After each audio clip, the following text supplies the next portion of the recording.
The Here's Looking at You Kid scene in Casablanca is interesting to analyse as it is the conclusion of the main narrative, with all the building elements coming to a close. The scene reflects its significance in its use of film form. The most noticeable thing about the scene is the lighting, with the use of spotlights and soft lighting acting as fog, utilising one final noir convention.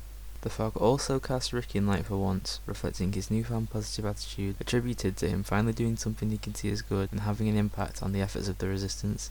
Ilsa is similarly in light, just as she has been throughout the film, as she is still the same, but now both are in light, as not only are they both helping the resistance, but they have both gained back that time in Paris together. On a side note, the fog is also used well in the final shot of the film, not just bridging the gap between the freedom of Ilsa and Victor, but also between Renault, Rick, and their newfound friendship and life beyond the confines of Casablanca.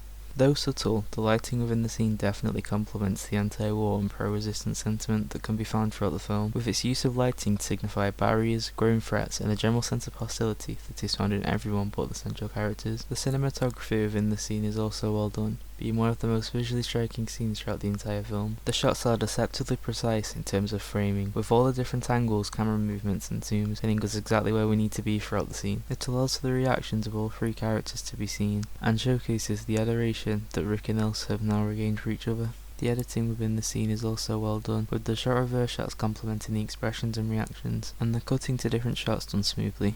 Ilsa's heartbreak can also be seen as the shots close in on her, just as the Nazis are, and she knows she has to leave Rick again, with her tears being highlighted by both the lighting and the shots as a whole. As a whole, the cinematography is good at bringing us close to the characters and focusing on specific reactions within the climactic scene between Ilsa and Rick. The performances within the scene are also good, with Humphrey Bogart and particularly Ingrid Bergman really selling the romance between the characters. Rick is shown to finally be at peace with his relationship while trying not to care about Ilsa, as he knows that her leaving with Victor is for the greater good. Shut it! Ilsa is shown getting more and more confused by Rick's decision and starts to break down, trying to justify reasons for herself to stay. As she hears him explain his argument, her look of sadness switches to a look of joy as she spends her final moments with the man that she loves. Ingrid Bergman really sells the emotion in Ilsa, especially in her stammers and ever-changing emotions that can be found in each look that she gives to Rick. During the scene, several instruments can be heard, with the most noticeable being soft piano sounds and the strum of a harp. These are heavily indicative of the romance that is present in the film and portrayed within the scene, adding to the sense of melancholy that can be found, as this isn't a typical happy ending for the characters. The only downside to the scene is that the male gaze theory definitely applies to it. We are positioned as the audience with Rick and see Ilsa in regards to which man she will be going with. She is also shown relying on Rick to make her decision for her, and is the one pushing for her to stay for love at the end, rather than go to support the uprising.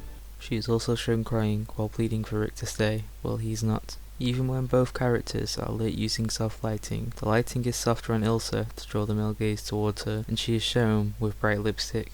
Besides that one issue, the whole scene is very well done, and one of the best throughout the whole film. The lighting, cinematography, performances, editing, and general mise-en-scène complement each other very well, and close the film in a captivating and satisfying way, pleasing both opposers and fans of the romance, while still maintaining its central message of resistance. All of this makes it very obvious to me why this is the most famous scene throughout the whole film, and is a good example of why the film has endured nearly 80 years of acclaim.